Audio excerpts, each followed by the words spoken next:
Channel. मैं हूं आपकी फ्रेंड वर्षा। आज की इस वीडियो में हम बात करेंगे कॉमर्स के क्वेश्चंस की। तो स्टार्ट करते हैं वीडियो को। आपको पसंद आए तो लाइक कीजिए, फ्रेंड्स के साथ शेयर कीजिए और किसी भी तरह की कोई भी क्वेरी हो तो प्लीज़ यहाँ पे ज़रूर बताइएगा। ठीक है, तो स्टार्ट करते हैं। आप लोग आ जाइए।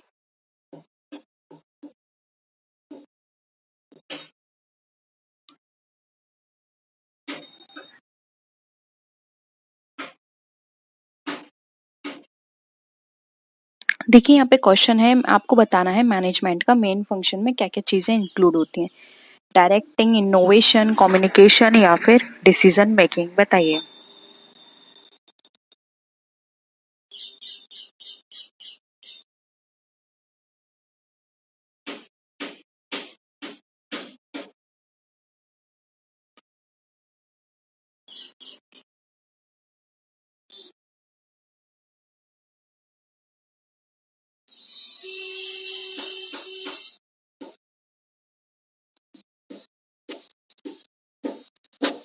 क्या होगा आंसर?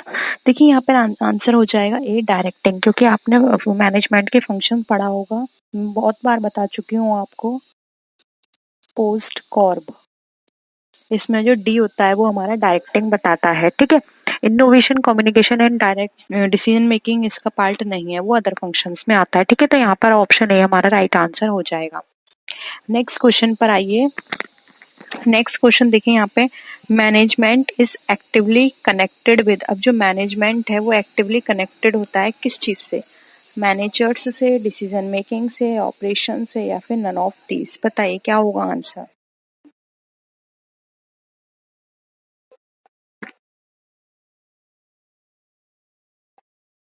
क्या लगता है आपको, मैनेजमेंट एक्टिवली किससे कंसर्न है?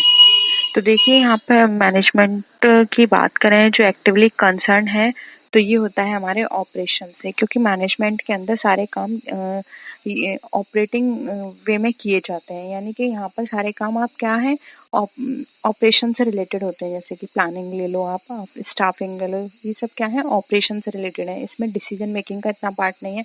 मैनेजर्स तो मैनेजमेंट को करने वाले लोगों को कहा गया है। ठीक है, तो यहाँ पर इसलिए यहाँ पे संचालन यानी कि ऑपरेशन राइट आंसर हो जाएगा, क्योंकि हर फंक्शन हम ऑपरेट करते हैं। डायरेक्टिंग हो गई, उसको भी ऑपरेट करते हैं। रिपोर्टिंग हो गई, प्लानिंग, ऑर्गेनाइजिंग, स्टाफिंग, ये सब ऑपरेशनल फंक्शन है। ठीक है, नेक्स्ट है the leader that requires a strong vision. अब ऐसा लीडर जिसको एक स्ट्रॉन्ग विजन यानी कि वो दूर तक की सोच के चले, उसको क्या कहेंगे? सिचुएशनल, ट्रांजैक्शनल, ट्रांसफॉर्मेशनल या फिर नन ऑफ दीज। बताइए।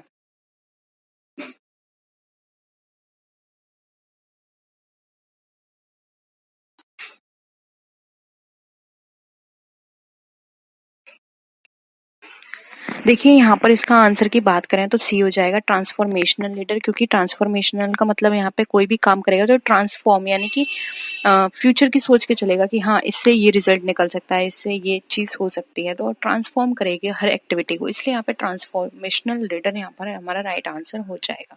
ठीक है, नेक्स्ट है decision which can be changed और टोटली रिवोक्ड आर कॉल्ड। यानी कि ऐसे डिसीजन जो कि टोटली हम चेंज कर पाए या फिर रिवोक यानी कि उनको हटा पाए।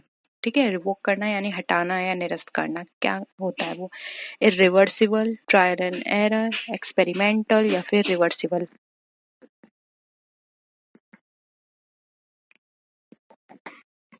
देखिए यहाँ पे नाम से ही पता चला है रिवर्सिबल, यानी कि कोई भी काम आप रिवर्स कर रहे हैं यानी कि चेंज कर रहे हैं। तो वो वही पूछना चाह रहा है कि ऐसे डिसीजन जो कि चेंज करो या फिर निरस्त करो तो रिवर्सिबल में ही होंगे। फॉर एग्जांपल मैंने डिसीजन लिया कि नहीं, मुझे आपको डेली जो है डेली क्वेश्चंस कराने हैं, लेकिन मुझे लगा नहीं डेली क्वेश्चंस नहीं, अगर मैं बेस्ट क्वेश्चंस लूंगी तो वो ज़्यादा आपके लिए बेनिफिट रहेंगे और हर चैप्टर से लूंगी। ठीक है, तो ये क्या हो गया, चेंजेबल था मेरा डिसीजन, मैं इसको चेंज कर सकती हूँ। ठीक है, तो ये क्या है, रिवर्सिबल डिसीजन है। ठीक है, ऑप्शन डी यहाँ पे हमारा करेक्ट है। नेक्स्ट है एसेंस ऑफ मैनेजमेंट इज। अब एक मैनेजमेंट का एसेंस क्या होता है? कोऑर्डिनेशन, डायरेक्टिंग, कम्युनिकेशन या फिर ऑर्गेनाइजिंग या ऑर्गेनाइजेशन। बताइए।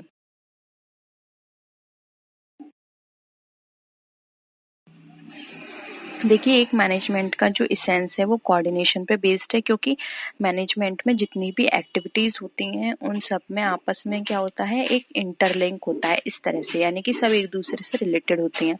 अगर कोई भी एक्टिविटी अपना काम ढंग से नहीं करेगी तो उसके संग जो अदर एक्टिविटी उससे कंसर्न है, उससे कनेक्टेड है, वो भी क्या हो जाएंगी, वहाँ पे फेल हो जाएंगे। इसलिए ये कहा जाता है कि कोऑर्डिनेशन हर चीज़ के अंदर होना आवश्यक है, फिर वो आप डिपार्टमेंट वाइज करो, एक्टिविटी वाइज करो, और कोऑर्डिनेशन होना इज़ वेरी इंपॉर्टेंट। ठीक है, नेक्स्ट क्वेश्चन पे आइए।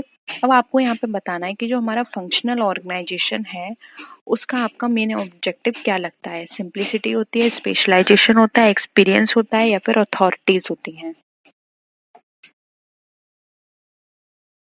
क्या लगता है आपको इसका आंसर?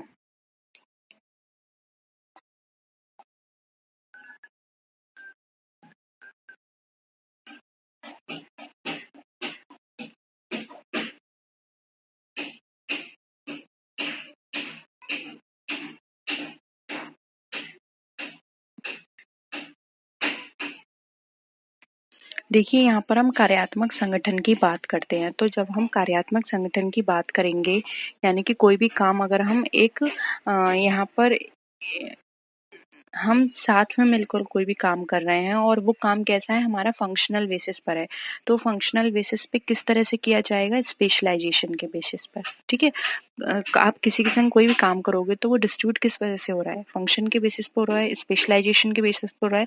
इसलिए मेन ऑब्जेक्टिव होता है स्पेशलाइजेशन, क्योंकि यहाँ पर उनके नेचर के जो जिस तरह का वो काम कर रहे हैं उस नेचर पर ये डिवाइड किए गए हैं सारे काम। ठीक है, नेक्स्ट है, which of the following is the most democratic form of organisation. सबसे ज्यादा डेमोक्रेटिक फॉर्म ऑफ ऑर्गेनाइजेशन क्या है, बताइए। लाइन है, लाइन इन स्टाफ है, फंक्शनल है, या फिर कमेटी है।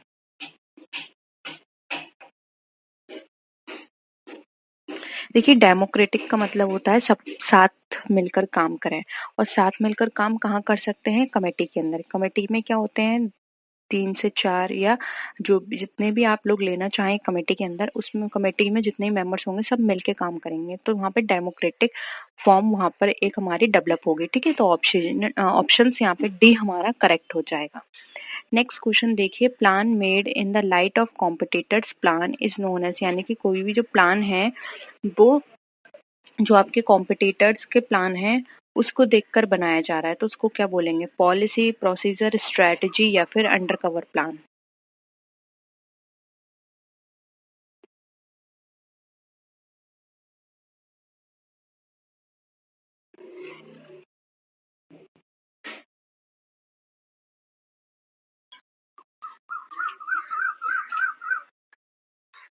क्या लगता है आपको? देखिए, जब भी हम किसी कॉम्पिटिटर्स को प्लान को देखकर अपना प्लान बना तो उसको कहा जाता है स्ट्रेटजी।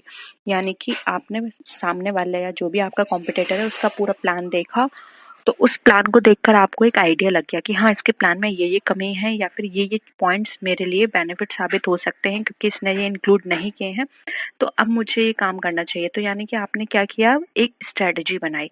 तो स्ट्रेटजी क्या बनाई, दूसरे के प्लान को देखकर। स्ट्रेटजी हमेशा हम अ, बहुत सारी ऐसी चीज़ों को अंडरस्टैंड करके बनाते हैं। ठीक है, इसलिए यहाँ पे स्ट्रेटजी हमारा राइट आंसर हो जाएगा। नेक्स्ट है, अ प्रपोज्ड ऑर्गेनाइजेशनल चेंज में क्रिएट। एक प्रपोज्ड ऑर्गेनाइजेशनल चेंज जो होता है क्या क्रिएट कर सकता है, emotional turmoil and tension, problems of social displacement, fear of known, या फिर none of the above.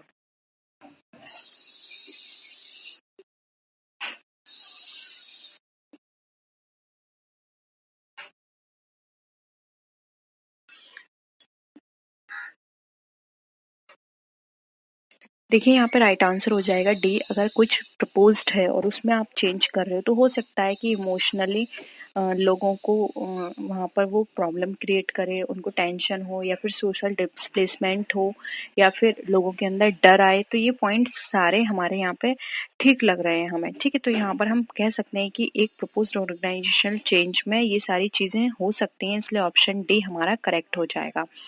Next है, which of the following is not a part of strategic plan, यानी कि इसमें से कौन सा जो पॉइंट है वो हमारा स्ट्रेटेजिक प्लान का नहीं है।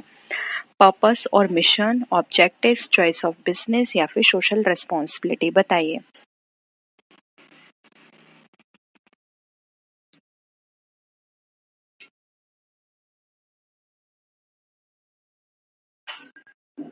देखिए, स्ट्रैटेजिक प्लान की बात करें तो सोशल रिस्पॉन्सिबिलिटी नहीं आती। स्ट्रैटेजिक प्लान में तो हम अपनी कंपनी का मिशन, विजन, ऑब्जेक्टिव्स, किस तरह का बिजनेस करना है, ये सारी चीज़ देखते हैं। सोशल रिस्पॉन्सिबिलिटी एक अलग एस्पेक्ट है, जिसमें हम अपने जो हमारी फर्म का जो अदर वर्क है वो सारी चीज़ें इसके अंदर इंक्लूड करते हैं। ड्यूटी जो है हमें मिली हुई है गवर्नमेंट की तरफ से कि हाँ, हमें सोशल रिस्पॉन्सिबिलिटी के लिए इतने परसेंटेज काम करना है, या हम क्या वेलफेयर कर रहे हैं अपनी सोसाइटी का, ये सब काम हमारे अलग एस्पेक्ट में कंसिडर किए जाते हैं। स्ट्रेटेजिक प्लानिंग का ये पार्ट नहीं है, ठीक है। तो ऑप्शन डी यहाँ पे हमारा करेक्ट हो जाएगा।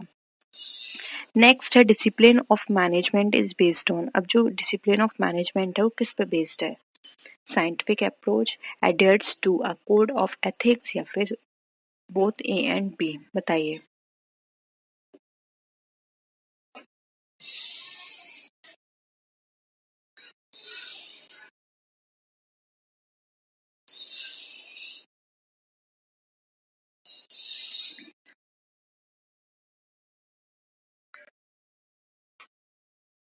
देखिए, यहाँ पे बी हो जाएगा राइट आंसर, क्योंकि ये साइंटिफिकली प्रूव है कि अगर कोई भी काम हम डिसिप्लिन में करते हैं तो हमारा वो काम सही जाता है, अच्छे से होता है, टाइमली होता है। ये सब आप सब जानते हैं। कोई भी काम अगर आप डिसिप्लिन में रह के, साइंटिफिक का मतलब यहाँ पर हो गया सिस्टमैटिक, ठीक है।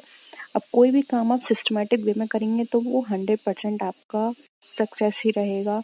आपको वहाँ पे वो जो आप जो भी काम कर रहे हैं वो खराब नहीं जाएगा, या आपको उसमें टेंशन नहीं होगी, स्मूथली वो अच्छे तरह से काम चलेगा, ठीक है। एंड एथिक्स की बात तो होगी, क्योंकि यहाँ पे डिसिप्लिन की बात आ रही है, इसलिए both A and B right answer हो जाएगा। नेक्स्ट है when we do not get the desired result we say it is a result of. यानी कि जब हमें डिजायर्ड रिजल्ट नहीं मिलता तो हम कहते हैं ये एक रिजल्ट है पुअर मैनेजमेंट का, unskilled manager, unfavourable working conditions, या ऑल ऑफ द अबव, बताइए।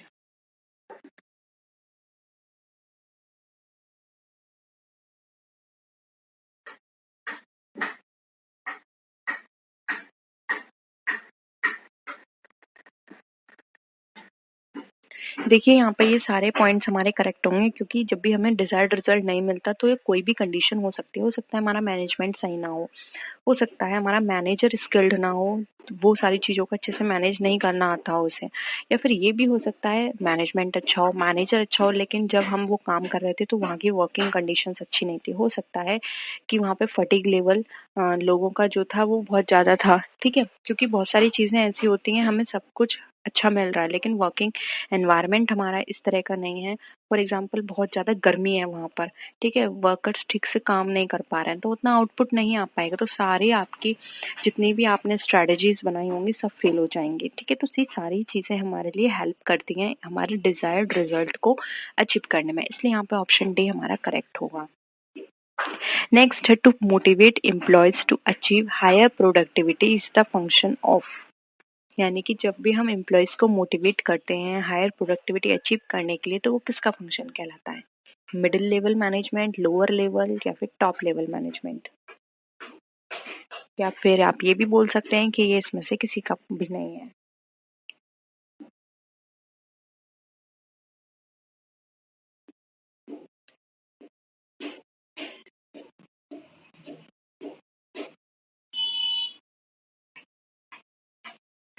देखिए, यहाँ पर वैसे तो हम अगर एक जर्नल बात करें तो देखिए ये इन जर्नल सभी के पार्ट हो सकते हैं। क्यों? टॉप लेवल के एम्प्लॉय को हम बात करें मोटिवेट की तो क्या वो मोटिवेट नहीं कर सकता? कर सकता है, लोअर कर सकता है, मिडिल कर सकता है, सब कर सकते हैं।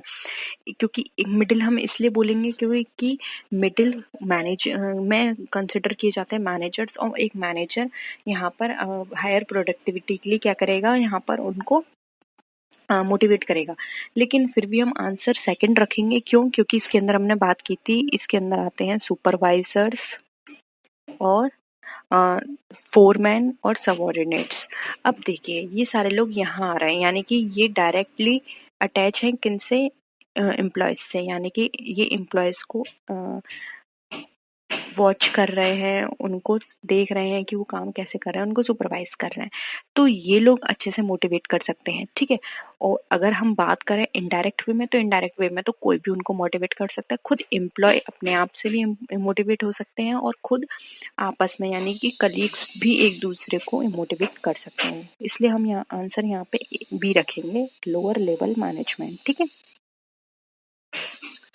नेक्स्ट है George Terry specified the functions of. अब जॉर्जा टेरी ने कौन सा फंक्शन यहाँ पे स्पेसिफाई किया है, बताइए। एक्चुएटिंग, प्लानिंग, ऑर्गेनाइजिंग या ऑल ऑफ दीज।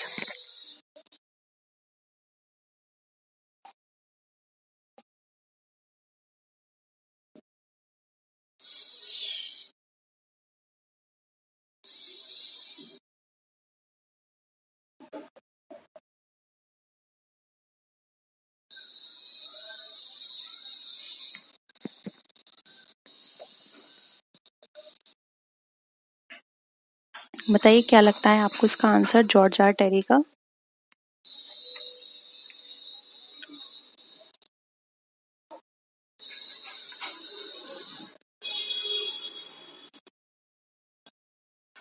देखिए यहाँ पर बात करें, जॉर्जा टेरी ने जो यहाँ पर हमारे फंक्शंस बताए हैं, तो ये ऑल हो जाएगा। उन्होंने एक्चुएटिंग, प्लानिंग, ऑर्गेनाइजिंग इन सब के बारे में बात की है। ठीक है। तो ऑप्शन डी यहाँ पे करेक्ट हो जाएगा। नेक्स्ट है, हमें प्राइमरी क्वालिटी बतानी है अकाउंटिंग इंफॉर्मेशन जो कि यूजफुल हो हमारे लिए डिसीजन मेकिंग में।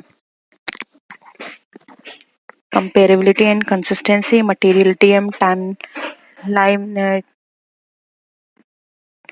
रेलिवेंस एंड रिलायबिलिटी, या फिर रिलायबिलिटी एंड कंपेरेबिलिटी, बताइए।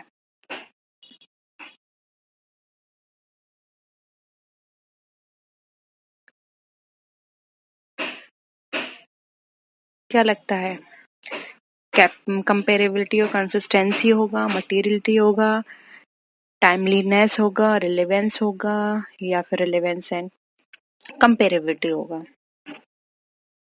देखिए यहाँ पर हम प्राइमरी क्वालिटी की बात करें अकाउंटिंग इन्फॉर्मेशन में, तो थर्ड यहाँ पे पॉइंट हमारा बिल्कुल सही है। फर्स्ट, रेलिवेंट होना चाहिए जो भी हम इंफॉर्मेशन यूज कर रहे हैं डिसीजन मेकिंग के लिए, और सेकंड पॉइंट, रिलायबल होनी चाहिए। ऐसा नहीं हो कि हमने कोई भी इंफॉर्मेशन ले लिया वो रिलायबल नहीं है। ठीक है। तो ये दोनों पॉइंट हमारे लिए इंपॉर्टेंट है, तभी हम बेटर डिसीजन मेकिंग कर सकते हैं। ठीक है। तो हमारी इंफॉर्मेशन रेलिवेंट होनी चाहिए और रिलायबल होनी चाहिए। ठीक है। तो ऑप्शन सी करेक्ट है।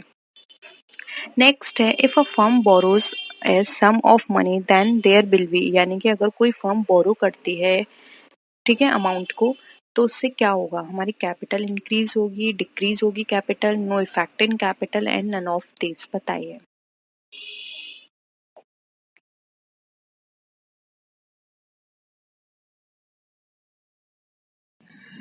आंसर करिए जल्दी। यहाँ पे फर्म के बोरो करने की बात की जा रही है। देखिए यहाँ पर अगर हम बात करें तो हमारी कैपिटल पे कोई भी इफेक्ट नहीं पड़ेगा। अब इफेक्ट क्यों नहीं पड़ेगा, तो देखिए जब हम कैपिटल बोरो करेंगे, वो सॉरी अमाउंट बोरो करेंगे, तो इससे कैपिटल बढ़ जाएगी। ठीक है। और साथ ही साथ यहाँ पे हमारा लाइबिलिटीज भी तो बढ़ेगी, क्योंकि हमें पे करना है। तो क्या हुआ, कोई भी इफेक्ट नहीं पड़ा। ऑप्शन सी यहाँ पे करेक्ट हो जाएगा। नेक्स्ट है, बैंक ओवरड्राफ्ट अकाउंट इज, अब जो बैंक ओवरड्राफ्ट अकाउंट है वो किस तरह का अकाउंट है, पर्सनल है, रियल है, नॉमिनल है, या फिर नन ऑफ दीज, बताइए।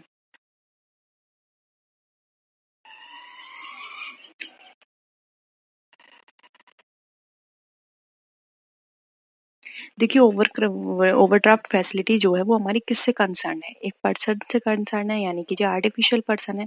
इसलिए यहाँ पे ऑप्शन ए हमारा राइट आंसर हो जाएगा, पर्सनल अकाउंट। ठीक है। नेक्स्ट है, drawing account of the proprietor is, drawing account जो है प्रोप्राइटर का वो क्या है, पर्सनल है, रियल है, या नॉमिनल है, या नन ऑफ दीज।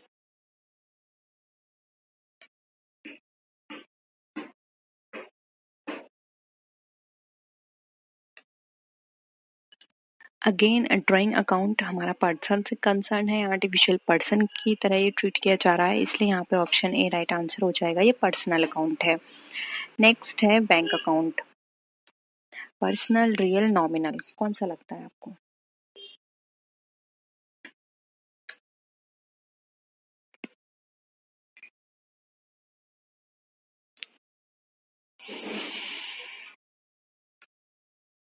क्या हो जाएगा, ऑप्शन ए हो जाएगा, क्योंकि ये रिप्रेजेंटेटिव पर्सनल अकाउंट के अंदर कंसिडर किया गया है। ठीक है, हमारे कौन कौन से पर्सनल होते हैं, artificial, representative and natural person, 3 तरह के पर्सनल अकाउंट होते हैं, तो ये उसमें रिप्रेजेंटेटिव पर्सनल अकाउंट है। ठीक है, तो ऑप्शन ए करेक्ट है।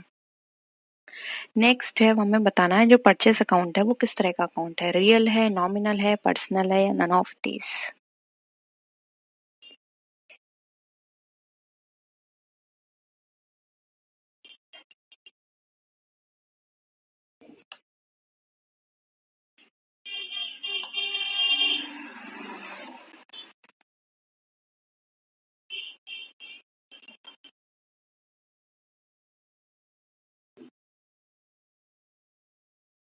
क्या हो जाएगा, ए, परचेस अकाउंट हमारा रियल अकाउंट है। ठीक है, तो ये थे क्वेश्चंस। होप यहाँ पे सारे क्वेश्चंस आपको क्लियर हैं। कोई भी क्वेश्चन में डाउट है तो प्लीज जरूर पूछिएगा।